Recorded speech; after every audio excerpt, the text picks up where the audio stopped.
तो दोस्तों, एक और नया दिन और मैं बलजीत परमार हाजिर हूँ एक नई कहानी, एक नया किस्सा लेकर। एक बार फिर एक बहुत ही दिल दहलाने वाली हत्या की बात सामने आई है। कई बार तो दिल करता है कि ऐसी खबरों को दिखाया ही ना जाए। पता नहीं किस दिल से लोग ऐसी हरकतें करते हैं जिनको देख के मन भी उदास होता है और गुस्सा भी बहुत आता है। किस किस्म के समाज में हम रह रहे हैं जो इतनी बुरी तरह, इतना आक्रोश, इतना गुस्सा और इतनी जहरीली किस्म की सोच लेके, थिंकिंग लेके हमारे लोग ऐसे काम कर बैठते हैं। मुंबई के पास एक इलाका है मीरा रोड, उसके अंदर नया ग्राम या नया नगर नाम की एक बस्ती है। उसमें एक इमारत है, बड़ी ज़्यादा पॉश तो नहीं है, मिडिल क्लास सोसाइटी की बिल्डिंग है, गीता आकाशदीप सोसाइटी। 7वें फ्लोर के फ्लैट नंबर 704 में दो व्यक्ति अपनी मर्जी से साथ में रहते हैं और आज से नहीं, तकरीबन 9 साल से, 2014 से उनका आपस में रिश्ता था। 5 साल से इस फ्लैट में रह रहे थे, किराए के मकान में। और वहाँ से जो पुलिस को मिला कल सुबह सुबह, उसने सबको हैरान कर दिया। मैं पुलिस के डिप्टी कमिश्नर ऑफ पुलिस जो वहाँ के हैं, जयंत बजबले, उनकी बात सुन रहा था। बताते बताते उनके होंठ भी कांप रहे थे। आपको भी सुनाऊंगा उनकी आवाज़, आप भी सुनना क्या कहा। IPS अफसर हैं, बहुत बढ़िया उनका नाम है वहाँ। अब कहानी क्या है आपको सुनाते हैं। पिछले दिनों में हमारी नेशनल टीवी चैनल्स ने 2-3 केसेस को ऐसे टुकड़े टुकड़े करके 15-20 दिन तक चलाया और इतना उन वारदातों को लोगों के दिलो दिमाग तक बैठा दिया कि लोगों को सपने में भी वो सीन याद आते थे जो टीवी वालों ने उन्हें बताया। जिस बुरी तरह से एक, जिसको हम कसाई पुना कहते हैं, उस तरीके से जो वो हरकतें की गई थी और उनको धर्म के नाम से भी जोड़ के दिखाने की कोशिश की गई।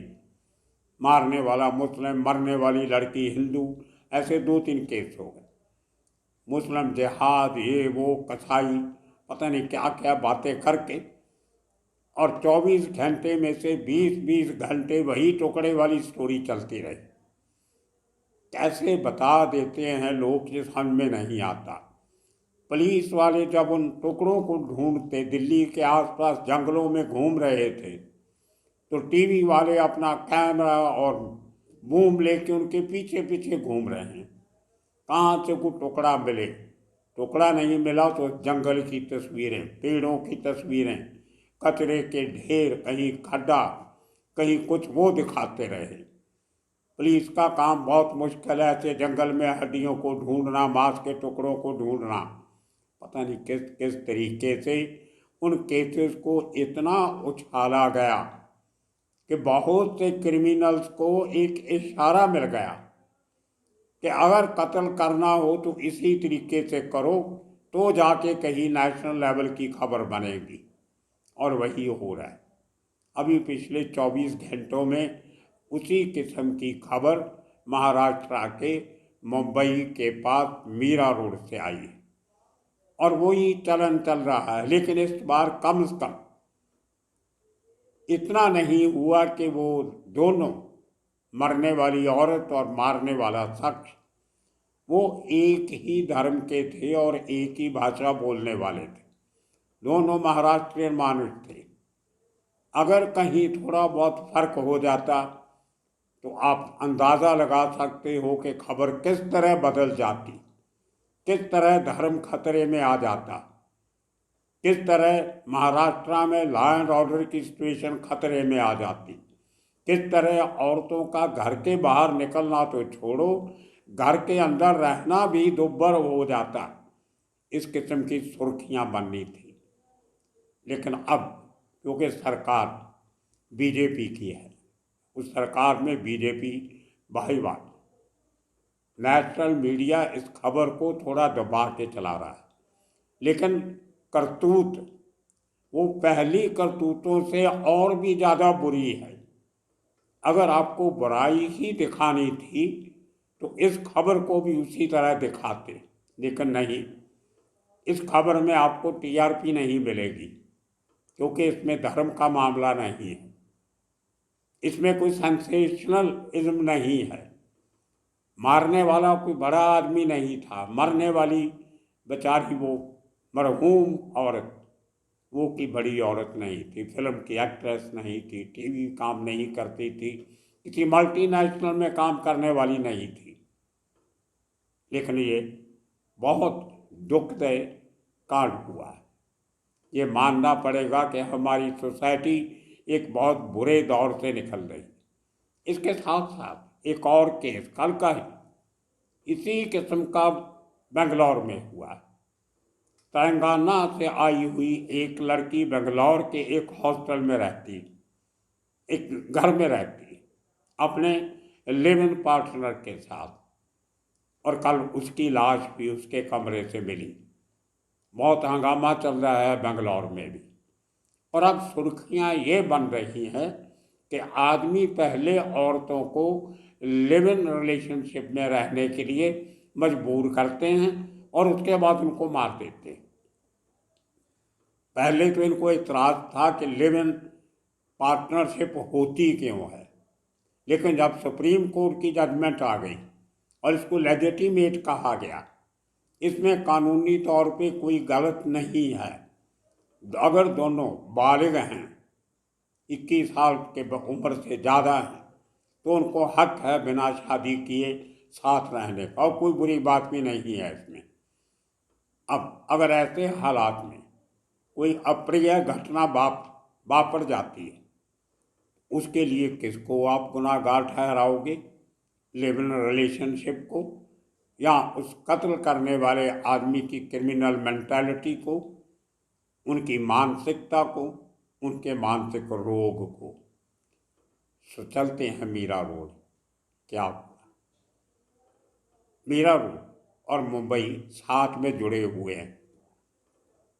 बोरीवली एक इलाका है जो मुंबई में पड़ता है, मीरा रोड से भी ज़्यादा दूर नहीं है। बोरीवली की एक राशन की दुकान में एक शख्स नौकरी करता है जिसका नाम है मनोज साने। साने उसका सरनेम है। मैंने जब ये सरनेम सुना तो मेरे दिमाग में एक और साने हुए थे जो महाराष्ट्र की शान और शौकत थे, बहुत बड़ी हस्ती महाराष्ट्र के, और उनके नाम पे बहुत सारे संस्थान हैं। एक तो चर्च गेट एरिया में बहुत बड़ी बिजी रोड का नाम भी साने गुरुजी मार्ग है। अब वो भी एक साने थे जिनके नाम की लोग कस्में खाते हैं, उनका सर उनके सम्मान में झुक जाता है। लेकिन किसी को क्या मालूम था एक दूसरा साने भी होगा जो इस किस्म के काम कर सकता है। बड़ा अजीब लगता है दस्तूर के ऐसी एक बड़े सरनेम की बड़ी जो एक विरासत होती है उसके साथ जुड़े हुए लोगों को बहुत सोच समझ के चलना पड़ता है। लेकिन ये आदमी उस राशन की दुकान पे काम करते बहुत सालों, शादी नहीं की थी, और आज से 15 साल पहले 14 साल पहले उसकी जान पहचान हो जाती है एक सरस्वती वैद्या नाम की लड़की से। ये वैद्या सरनेम भी बहुत फेमस है महाराष्ट्र में। अपनी इंडियन आर्मी के पुराने रिटायर्ड जनरल अरुण वैद्या, जिनके टाइम पे ऑपरेशन ब्लू स्टार हुआ था और उनकी बड़ी एक स्कैंडल किस्म की एक निर्ममता से हत्या करती गई थी पूना में उनके रिटायर होने के बाद, जिसमें जिंदा और सुखा 2 मेन एक्यूज को फांसी हुई थी। उसी किस्म का सरनेम है वैद्या। तो मनोज साने और सरस्वती वैद्य, कितना खूबसूरत नाम है सरस्वती। लेकिन किसी को क्या पता था उसके साथ उसकी जिंदगी का अंत इतनी बेरहमी से होगा। और इतनी खूबसूरत लड़की लगती है कि कोई आदमी जिसके ऊपर आप उसको यकीन करके अपने साथ रखते हो, इस किस्म की लड़की का कत्ल कैसे कर सकते। अब सरस्वती वैद्या उसी इलाके के एक अनाथ आश्रम में रहती थी, क्योंकि उसके सर पे उसके माँ बाप का साया नहीं था। पता नहीं कब बचपन में उसको कोई वहाँ छोड़ गया या अपने आप अनाथ आश्रम में पहुँच गई, और बचपन से जब बड़ी हो गई तो अनाथ आश्रम के छोटे मोटे काम करने लगी। अब उसकी जिम्मेदारी भी थी, और वो अपने अनाथ आश्रम के बच्चों के लिए जो औरतें वहाँ रहती हैं उनके लिए राशन लेने इस दुकान पे आया करती थी। और वहाँ से कहीं इनकी बातचीत होते होते एक ही भाषा बोलते थे, या कहीं एक ही इलाके के भी हो गए तो कुछ पहले बोलचाल अच्छी हुई, उसके बाद दोस्ती हो गई। करते करते इन लोगों ने आपस में इनके रिश्ते बन जाते हैं, दोस्ती अच्छी हो जाती। अब देखिए वो शख्स मनोज साने, उसकी उम्र है 56 ईयर्स, आज के दिन में 56 साल का, और लड़की की उम्र है 32 ईयर्स। अंदाज़ा लगा लिए उम्र में कितना फ़र्क है। लेकिन कहते हैं जब रिश्ते बनने होते हैं तो बन जाते हैं, उम्र का तकाजा नहीं होता। खैर हो गया, और 14 साल कोई कम समय नहीं होता है एक दूसरे को अच्छी तरह समझने का। और उसके साथ आप अलग अलग रहने के बाद 5 साल से अब एक ही छत के नीचे रह भी रहे हो।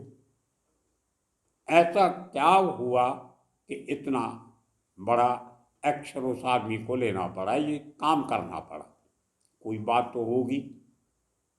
लेकिन ऐसी कोई बात नहीं होती जिसका हल आपस में बैठ के बातचीत से ना हो सके, या आप अलग भी हो सकते थे। वो लड़की वापस अनाथ आश्रम चली जाती अगर आदमी के साथ रहना नहीं बन रहा था तो, या आदमी को कोई शिकायत थी तो वो जाके उसको छोड़ाता या खुद घर छोड़ के चला जाता। ये कत्ल करने की ज़रूरत क्या थी? ये कहीं ना कहीं खराब खोपड़ी का बात। अब यहाँ तक बात नहीं है कि कत्ल हो गया, लेकिन जिस तरीके से कत्ल किया गया वो सबको झंझोड़ने वाला है। इतने टुकड़े उस लाश के किए गए जो डीसीपी बता रहे हैं, मैं उनकी ऑडियो टेप अभी इस बात के बाद आपको सुनाऊंगा, वीडियो उनकी जो छोटी सी प्रेस वालों से बात करते उन्होंने कहा कि इतने टुकड़े थे कि हमसे गिने नहीं गए, या इतनी बेरहमी से सब किया गया कि हम उसको देख नहीं सके, बर्दाश्त नहीं कर सके। हम उनको ऐसे ही इकट्ठा करके जे हॉस्पिटल, जो मुंबई का सबसे बड़ा फोरेंसिक साइंस का हॉस्पिटल है जहाँ बहुत अच्छे सिस्टम हैं, वहाँ भेज दिया कि आप देख के बताइए ये आदमी के शरीर के कौन से हिस्से हैं, बॉडी के क्या और कौन से पार्ट हैं और कौन से पार्ट मिसिंग। अब इस आदमी ने कत्ल करके टुकड़े किए लाश के, और उनको फिर पानी की बाल्टियों में 3 बाल्टियां पुलिस वालों को वहाँ मिली हैं जिनमें टुकड़े थे, उनमें डुबो दिया। उसके बाद एक कुकर में उनको उबाला गया, थोड़े थोड़े टुकड़े कुकर में डाल के, ताकि मांस जो है वो हड्डियों से अलग हो जाए और स्मेल नहीं आए, बदबू नहीं फैले, लाश को ठिकाने लगाने के लिए। और कोई उसके पास ऐसा साधन नहीं था कि उस लाश को उठा के बाहर कहीं ले जाके फेंक दे, और बाहर कहीं लाश फेंकता भी तो शनाख्त होनी थी, पुलिस को पता चलता। लेकिन उसको ये पता नहीं था कि जो हरकत वो कर रहा है वो बहुत भयानक हरकत है और उसकी सज़ा उसको जरूर मिलेगी। इस शख्स ने इस तरीके से कुकर में हड्डियाँ और मांस उबाल उबाल के थोड़ा थोड़ा करके बाहर मुंबई के गटर होते हैं बिल्डिंग के बाहर, वहाँ गटर्स में फेंकता गया, कभी किसी गटर में कभी किसी गटर में। कितना अजीब लगता है। ऐसे लोग हमारे समाज का हिस्सा,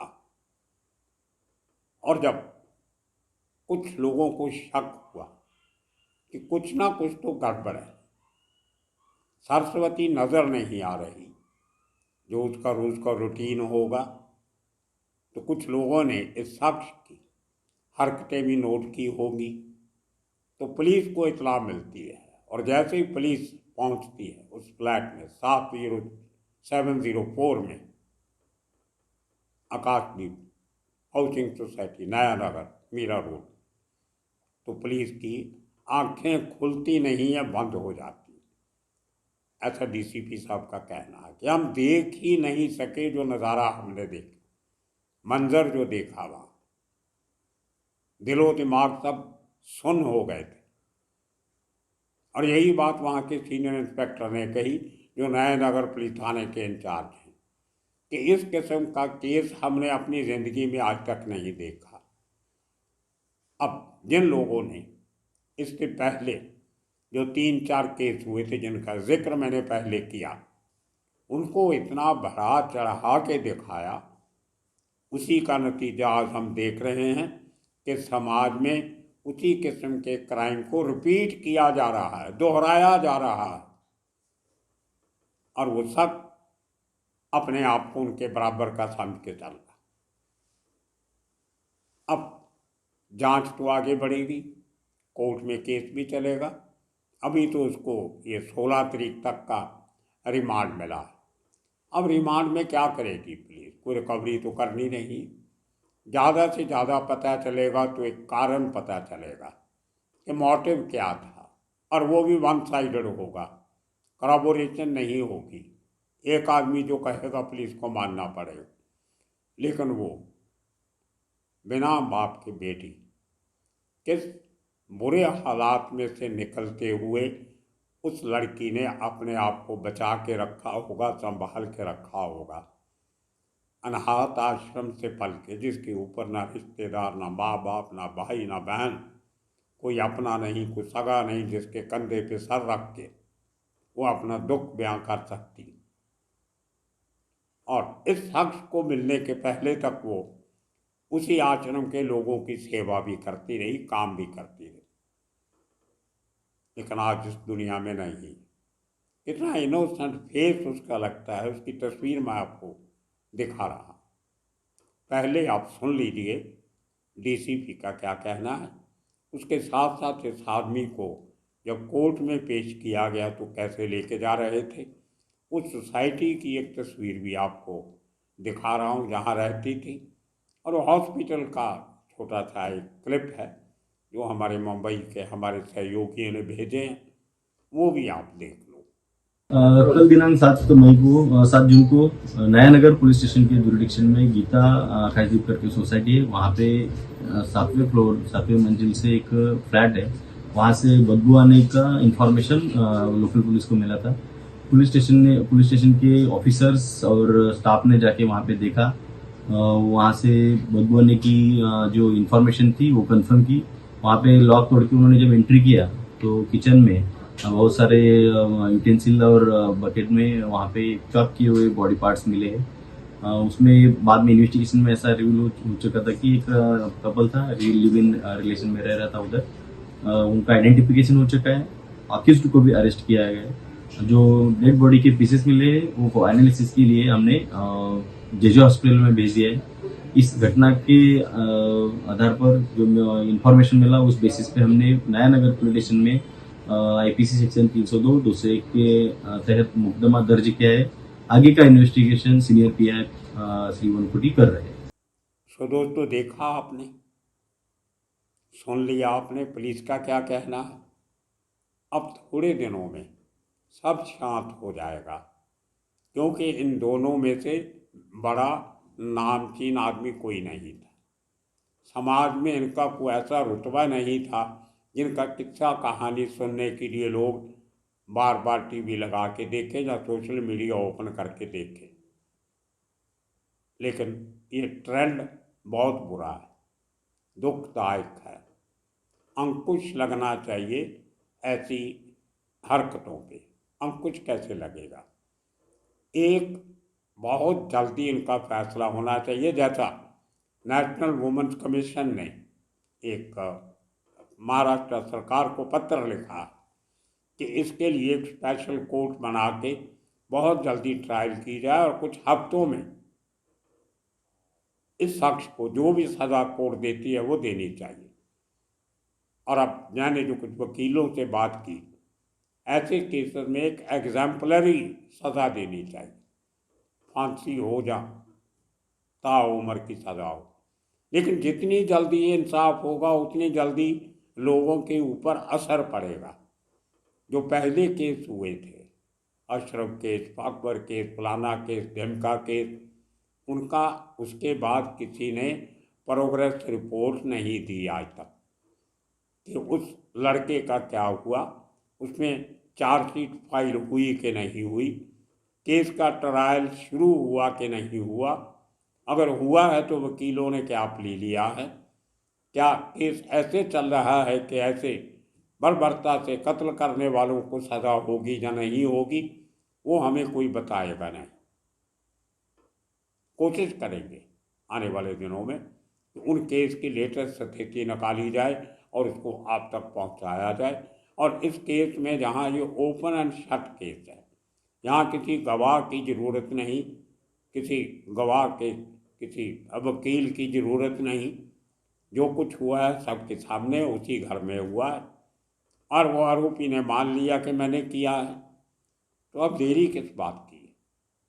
इमीडिएटली ट्रायल शुरू होनी चाहिए और इसके पहले के उस लड़की की आत्मा को शांति मिले, उसके पहले पहले इस आदमी को सज़ा मिल जानी चाहिए।